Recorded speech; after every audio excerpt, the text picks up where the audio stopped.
Hello guys, good morning, सुप्रभात। आप सभी लोग तो जानते हैं कि मैं ये पहला चैनल खड़ा कर रही हूँ। मुझको इसके बारे में कोई भी जानकारी नहीं है। पहले मैंने सोचा कि क्या चैनल बनाऊँ, क्या सोचूँ, कुछ नहीं समझ में आया। तो मैंने सोचा मैं अपना ही हुनर दिखाती हूँ जो मुझको आता है। तो मुझको सिलाई आती है।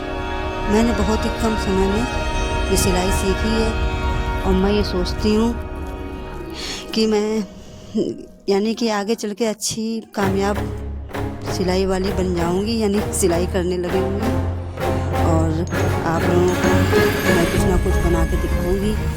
मेरे पास कपड़े आते भी हैं, थोड़े बहुत बनाती रहती हूँ और काम नहीं भी आता है फिर भी अपना थोड़ा बहुत अपने घर का सिलती रहती हूँ। और देखो आज मेरे पास एक पैजामी आई है।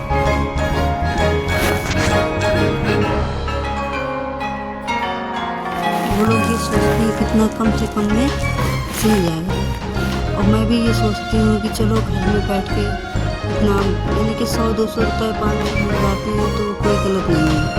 वही मार्केट में रहेंगे तो उनको किराए पे वो दुकान लेनी पड़ेगी, फिर सब सुविधाओं पर ध्यान रखना पड़ेगा, फिर आने में समय लगेगा, जाने में समय लगेगा और फिर उसको मेंटेन करना पड़ेगा।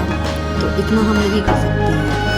अब जो महिला घर में रहने वाली है तो वो ये सोचती है कि हम घर में ही रह के कुछ ना कुछ ऐसा कार्य कर सीख लें जिससे घर भी देखते हैं और कुछ आमदनी हो जाए। इसलिए मैंने यही उपाय किया कि क्यों ना मैं सिलाई को ही अपना अर्न का जरिया बनाऊं। और मेरे यहाँ पे 3 बच्चे हैं, मैं उन बच्चों की परवरिश भी करती हूँ और सिलाई भी करती हूँ।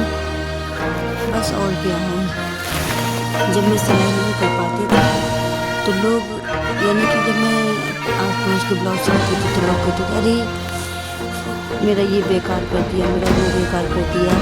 क्योंकि मैं बहुत अच्छा सिली, अपनी नज़र में मैं बहुत अच्छा सिलती थी, लेकिन लोगों की नज़र में मैं बहुत गलत सिलती थी। फिर मैंने धीरे धीरे उसको ठीक करने लगी और मैं सभी लोगों के ब्लाउज सिल लेती हूँ। और मेरे पास आज देखो सलवार आई है बिना प्लेटों की, जिसमें मैं मोरी बना रही हूँ और मुझे 2-3 तरीके 5 तरीक़ों की मोरी की डिज़ाइन बनाना आता है। मैं ज़्यादा नहीं जानती हूँ, लेकिन हाँ इतना तो मैं जानती हूँ जितना जिससे काम चल सके। और बच्चों के कपड़े भी अक्सर मैं अपने आप ही घर पे सिल लेती हूँ, जिससे देखो आजकल बाहर सिलाई बहुत ही महंगी हो चुकी है और अपने घर में कर लेते हैं तो ज़्यादा अच्छा है, कुछ पैसे भी बच जाते हैं। और मेरे आस पड़ोस लोग कहते हैं मेरे पास नहीं बैठती हैं, घमंडी हो गई हैं, दिन भर बस पैसे ही पैसे जोड़ती रहती हैं।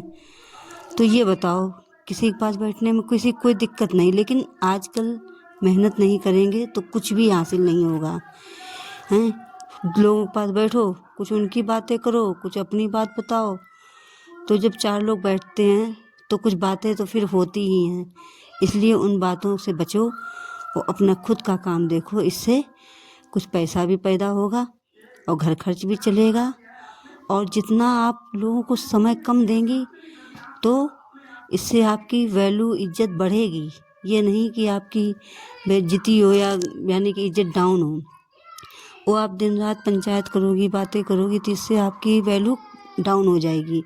इसलिए अपनी वैल्यू को बना के रखो, ये मत दिखाओ कि हम कमज़ोर हैं किसी से।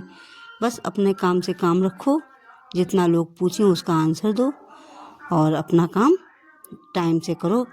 देखिए समय का आजकल बहुत महत्व है। हम किसी भी काम के लिए रुक जाएंगे लेकिन समय हमारे लिए नहीं रुकेगा, समय तो चलता ही रहता है। इसलिए हम लोगों को समय के अनुसार कार्य करना चाहिए, जिससे टाइम इज मनी। इसीलिए कहा गया है कि समय ही धन है, अर्थात हम लोगों को समय को धन के तरह यूज़ करना चाहिए। इसकी बर्बादी नहीं करना, इसको बर्बाद नहीं करना चाहिए। उसी हिसाब से पहले मेरे पास कुछ भी नहीं थी, सिलाई मशीन नहीं थी, तो मैंने उधार कर्जा लेकर के सिलाई मशीन ली। फिर मैं धीरे धीरे अपने छोटे छोटे कपड़े बनाने लगी, जैसे समीज है, नारा है, रुमाल है, छोटे छोटे कपड़े, और कहीं किसी में लेस टाँकना, तो ये बनाने लगी। तो आस पड़ोस एक लोगों के पास मशीन थी, उन्होंने हमको थोड़ा सा कपड़ा सिलने के लिए मना कर दिया। आज वही लोग हमारे पास लेके आती हैं सिलाई कि मेरा इतना सिल दो, इतना सिल दो, लेकिन मैं घमंड वाली कोई बात नहीं, मैं उनका सिल देती हूँ। लेकिन वही बातें याद आती हैं कि जब मेरे पास चीज़ नहीं थी तो लोग किस तरीके से मेरे साथ बिहेव करते थे, वो आज किस तरीके से कर रहे हैं। इसलिए समय बहुत बलवान होता है। ये सम के कभी ना कभी किसी ना किसी को भी किसी के सामने झुका देता है। इसलिए समय से बढ़ के कुछ भी नहीं है, और इसका समय का सदप्रयोग करें, यही हमारे लिए बहुत है। फिर मैंने सिलाई मशीन ले ली, उसके बाद फिर मैंने कैंची ली। फिर कैंची लेने के बाद फिर मैं एक एक रील मैं लगाती थी, फिर दूसरे दिन ख़त्म हो जाती थी। तब मैंने रील का डिब्बा पूरा मंगाया, जिससे यानी ये खर्चा बच गया है। इकट्ठा रील का डिब्बा 250 रुपये का, और सस्ते सस्ता 200 रुपये का भी आता है। लेकिन मैंने कहा अगर सस्ता लगाएंगे तो उससे फिर वो मज़ा नहीं आएगा, फिर कस्टमर शिकायत लेके आएगा कि ये कैसी आपने की है सिलाई। इसलिए मैंने वो डिब्बा नहीं मंगाया। मैं महंगा डिब्बा मंगाती हूँ, खजुराहो का मंगाती हूँ, सूरज का मंगाती हूँ, जिससे सिलाई अच्छी चलती है।